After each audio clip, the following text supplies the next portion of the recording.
Hello दोस्तों, यथार्थ Hindi education classes में आप सभी का स्वागत है। जैसा कि आप सभी को पता है कि हमने हिंदी टीजीटी पीजीटी के लिए एक सीरीज चला रखी है। तो ये क्वेश्चन आपके हिंदी साहित्य से संबंधित है और टीजीटी पीजीटी के लिए काफ़ी इम्पोर्टेंट है। ठीक है, टीजीटी पीजीटी के लिए काफ़ी इम्पोर्टेंट है। तो चलिए स्टार्ट करते हैं अपनी क्लास को। पहला प्रश्न है, इनमें से आदिकाल में रचित महाकाव्य कौन सा है? आपको उस महाकाव्य का नाम बताना है, महाकाव्य का नाम बताना है जो कि आदिकाल में रचित है। ऑप्शन है आलाखंड, विशलदेव रासो, विजयपाल रासो और Prithviraj Raso. Right answer option D है, पृथ्वीराज रासो। यह महाकाव्य विधा की रचना है और इसका जो रचना काल है वह आदिकाल है। अगला प्रश्न है, विद्यापति रचित पदावली की भाषा है। विद्यापति के द्वारा जो पदावली की रचना की गई है इसकी भाषा आपको बतानी है क्या है। संस्कृत है, अपभ्रंश है, मैथिली है, ब्रिज है। इसके लिए राइट आंसर ऑप्शन सी है, इसकी भाषा मैथिली है। विद्यापति के द्वारा रचित पदावली की भाषा मैथिली है। अगला प्रश्न है, सिद्ध एवं नाथ कवियों से सर्वाधिक प्रभावित कवि कौन है? सिद्ध और नाथ कवियों से सर्वाधिक प्रभावित कवि का नाम बताना है।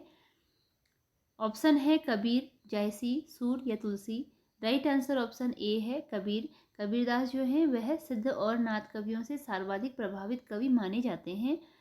अगला प्रश्न है, रासो काव्यों में इनमें कौन सा रस सर्वाधिक मिलता है? आपको बताना है कि रासो काव्य में इनमें से कौन सा रस सर्वाधिक मिलता है। तो इसके लिए राइट आंसर ऑप्शन बी है, श्रृंगार रस। तो आपको अभी जो ऑप्शन दिए गए हैं, शांत, रौद्र, वीभत्स और श्रृंगार, इनमें से श्रृंगार रस सबसे ज़्यादा मिलता है। अगर इसमें वीर रस ऑप्शन में दिया है तब इसके लिए राइट आंसर वीर होगा। वीर न होने की स्थिति में राइट आंसर श्रृंगार होगा, क्योंकि रासो काव्य में वीर और श्रृंगार दोनों का ही मिश्रण है। अगला प्रश्न है, आचार्य रामचंद्र शुक्ल ने निम्नलिखित में से किसे हिंदी का प्रथम महाकवि माना है? शुक्ल जी के अनुसार हिंदी के प्रथम महाकवि बताने हैं कि शुक्ल जी ने किसे हिंदी का प्रथम महाकवि माना है। इसके लिए राइट आंसर ऑप्शन सी है, चंद्रवरदाई। शुक्ल जी ने चंद्रवरदाई को हिंदी का प्रथम कवि माना है। अगला प्रश्न है, इनमें से आदिकाल में रचित महाकाव्य कौन सा है? कौन सा महाकाव्य है जिसकी रचना आदिकाल में हुई है? अच्छा, ये क्वेश्चन दोबारा आपके रिपीट हो चुके हैं, तो आगे बढ़ते हैं। 12 बरस लौं कूकर जीवे, अरु 13 लौं जिए सियार, बरस 18 क्षत्रिय जीवे, आगे जीवन को धिक्कार। उपयुक्त पंक्तियाँ किस रचना की हैं? आपको बतानी है ये पंक्तियाँ किस रचना से ली गई हैं। तो इसके लिए राइट आंसर ऑप्शन डी है, आल्हा खंड। आल्हा खंड अर्थात कि परमाल रासो। आल्हा खंड का मतलब है परमाल रासो। तो यह पंक्तियाँ जो है आल्हा खंड या परमाल रासो से ली गई हैं, क्योंकि परमाल रासो का अन्य नाम आल्हा खंड है। अगला प्रश्न है,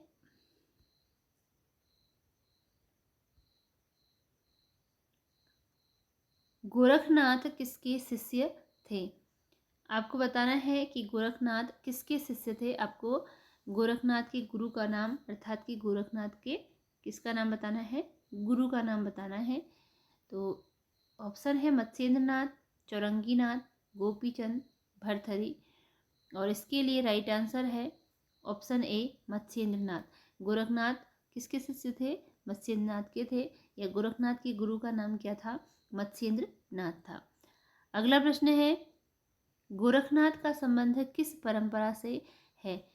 गोरखनाथ का संबंध किस परंपरा से है? सिद्ध, जैन, नाथ या Raso. Right answer option c है, राइट आंसर ऑप्शन सी है, नाथ साहित्य। गोरखनाथ का संबंध नाथ साहित्य से है। अगला प्रश्न है, भरतेश्वर बाहुबलीरास रचना के लेखक हैं। भरतेश्वर बाहुबलीरास रचना के लेखक का नाम बताना है। राइट आंसर ऑप्शन बी है, शालिभद्र सूरी। भरतेश्वर बाहुबलीरास रचना के लेखक शालिभद्र सूरी हैं। अगला प्रश्न है, सरहपा किस काव्य धारा के प्रमुख कवि हैं? सरहपा किस काव्य धारा के प्रमुख कवि हैं? ऑप्शन है सिद्ध, नाथ, जैन या रासो। तो राइट आंसर इसके लिए ऑप्शन ए है सिद्ध। सरहपा सिद्ध काव्यधारा के प्रमुख कवि हैं और राहुल सांकृत्यायन ने इन्हें हिंदी का प्रथम कवि भी माना है। तो यह सिद्ध साहित्य के प्रमुख कवि हैं। अगला प्रश्न है, निम्नलिखित में कौन सा रासो ग्रंथ उत्तर भारत में आल्हा खंड के नाम से लोकप्रिय है? तो रासो ग्रंथ है और उत्तर भारत में आल्हा खंड के नाम से प्रसिद्ध है।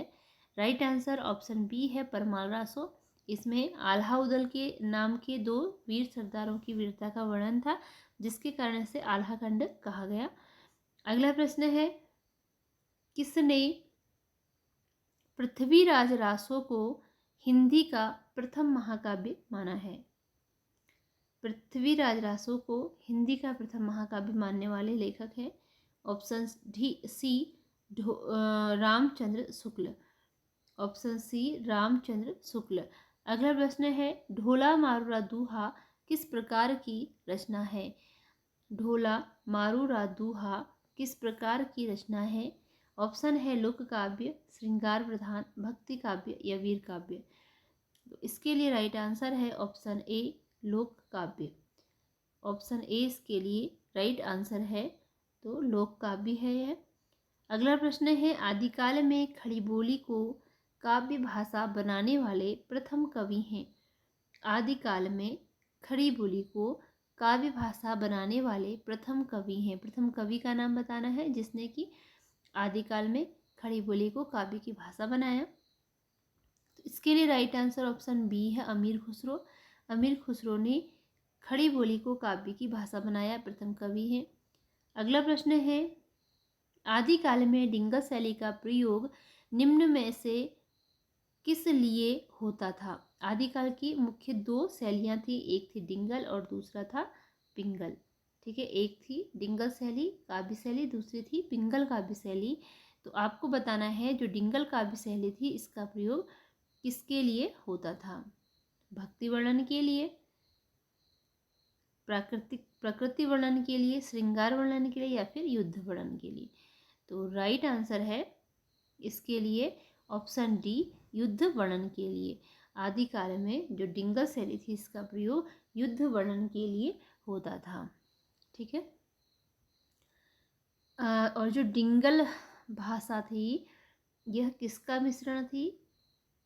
अपभ्रंश और राजस्थानी का। ठीक है, अपभ्रंश और राजस्थानी भाषा का जो मिश्रित रूप था उसे डिंगल के नाम से जाना जाता था। और जो पिंगल भाषा थी वह थी अपभ्रंश और ब्रज भाषा का जो मिश्रित रूप था उसे पिंगल के लिए यूज किया जाता था। और उसके साथ ही जो आपकी डिंगल भाषा थी इसका वर्णन तो युद्ध के लिए किया जा रहा है, लेकिन जो पिंगल शैली थी इसका वर्णन किसके लिए किया जाता था? श्रृंगार वर्णन के लिए। ठीक है, पिंगल शैली का वर्णन श्रृंगार वर्णन के लिए किया जाता था। अगला प्रश्न है, अपभ्रंश का बहुभूति किस कवि को माना जाता है? आपको बताना है कि कौन से कवि हैं जिसे कि अपभ्रंश का बहुभूति कहा गया है। ऑप्शन है पुष्पदंत, धनपाल, स्वयंभू और शालिभद्र। तो इसके लिए राइट आंसर ऑप्शन ए है पुष्पदंत। पुष्पदंत को अपभ्रंश का बहुभूति माना जाता है।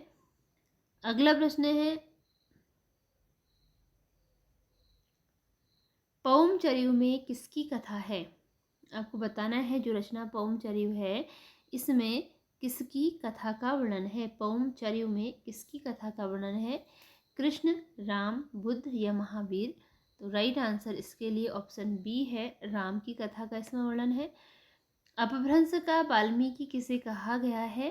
अपभ्रंश का वाल्मीकि ऑप्शन है पुष्पदंत, विजयसूरी, धनपाल और स्वयंभू।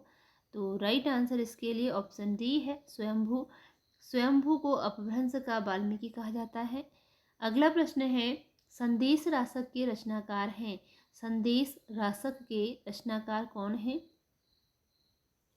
तो इसके लिए ऑप्शन है कुतुबन, अमीर खुसरो, अब्दुल रहमान या मुल्ला दाऊद। और राइट आंसर ऑप्शन सी है अब्दुल रहमान। संदेश रासक जो रचना है वह अब्दुल रहमान की है। अगला प्रश्न है, आदिकाल में जनता के मनोरंजन के लिए पहेलियां और मुकुरियां लिखने वाले कवि कौन है? राइट आंसर ऑप्शन ए है अमीर खुसरो। अमीर खुसरो प्रसिद्ध कवि हैं जिन्होंने कि आदिकाल में पहेलियां और मुकुरियां लिखी थी। अगला प्रश्न है, सिद्धों की संख्या कितनी मानी गई है?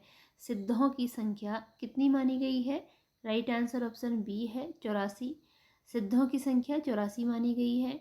नाथ संप्रदाय के प्रवर्तक हैं, ऑप्शन है गोरखनाथ, और नाथों की संख्या 9। सिद्धों की संख्या 84 है, नाथों की संख्या 9 है। अगला प्रश्न है, नाथ संप्रदाय के प्रवर्तक गोरखनाथ हैं। निम्नलिखित में कौन सिद्ध साहित्य का कवि नहीं है? जो सिद्ध साहित्य से संबंधित नहीं है उसे आपको बताना है। सरहप्पा है, सबरपा है, लोईपा है और भरथरी है। तो नहीं में क्योंकि आपको आंसर देना है, आंसर किस में देना है? नहीं में, जो नहीं है। तो नहीं कौन है? भरथरी। इसके अतिरिक्त सरहप्पा भी हैं, सबरपा भी हैं और लुईपा भी। जो इनमें पा शब्द जुड़ा होता है, सिद्ध साहित्य में जो पा शब्द जुड़ा होता है, ये क्या होता है? आदर सूचक शब्द होता है। आदर सूचक, ये इनका नाम नहीं है बल्कि ये क्या है? आदर सूचक शब्द है जो सबके सामने लास्ट में पा लगा है। तो क्वेश्चन कभी इस प्रकार भी पूछा जा सकता है कि जो सिद्ध साहित्य में पा शब्द जुड़ा रहता है, पा जो वर्ण जुड़ा रहता है वह किस लिए जुड़ा रहता है? तो आपका आंसर क्या रहेगा? आदर सूचक, आदरार्थ वह शब्द होता है। अगला प्रश्न है, कहा जाता है कि चंद्रबरदाई के निधन के बाद पृथ्वीराज रासो को उनके पुत्र ने बुरा किया, और उनके पुत्र का नाम बताना है आपको, क्या था? तो राइट आंसर ऑप्शन बी है जलहल। पृथ्वीराज रासो को पूरा किया था जलहल ने, और पुत्र थे चंद्रबरदाई के।